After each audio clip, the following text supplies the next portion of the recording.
Guys, one of our members just asked me when you're using the charging valve, because you don't want to remove the valve core, what you're doing is, just so you know, it's the way it looks like this. I'm not sure if you can see that or not. But when you turn this on, what that does is it pushes the valve core all the way in. Okay, so you're getting full, as much room as you can through the system into right past the valve core. So that allows you to retain the valve core.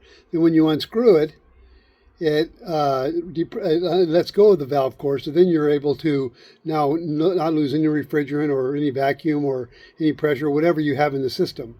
Okay, it just stays there. And so, because your valve core, you think of it like if you had an inner tube. Most of us have done that. You have an inner tube and you push a button, and if you push the valve core, you go ksk, ksk, okay, and if you don't push the valve core, the air just stays in the tire, in the inner tube. And so that's exactly what's happening with this. This is your finger pushing that little valve core, letting out air, or not pushing it, and then it just stays there until somebody else pushes it. The point is, so when you want to release it after you have pressure, like right now, I'm about to show you, I have 550 pounds of pressure in the system. I just tested it, it's all perfect. So now I want to release the pressure. You don't release the pressure by opening it up. So right now, if you have it all the way in, and you have it set and you're doing your test, whether it's pressure testing or vacuuming or whatever you're doing with it, and so you have it all the way in, you don't just go undo it, okay, to release the pressure. That's really hard because this thing is not really designed for pressure movement.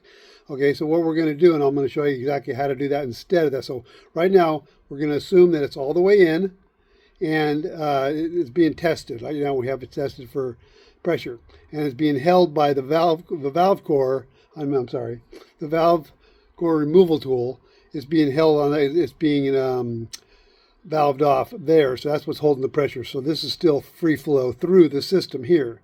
Okay, so now I'm going to take you right into it. So what you want to do is look at your system. We know we can't attack it from here. Don't try turning that knob. It's under pressure and it's not designed for that. Okay, so it's just allowing free flow from your valve core, around your valve core. So you want to look at your system. We'll stand back and look at this. Somewhere there's a weak link. Okay, so the weak link in this system right now is this hose right here. Okay, that's what's hooked to our nitrogen bottle. Okay, so we're all set up here. This is our weakest link. So at this point, we know this is valved off, so there's no pressure here at all. So we simply remove this hose, okay, and then we open this valve. Watch that. Let it out slowly. We want to let out our nitrogen slowly to get a nice deep vacuum.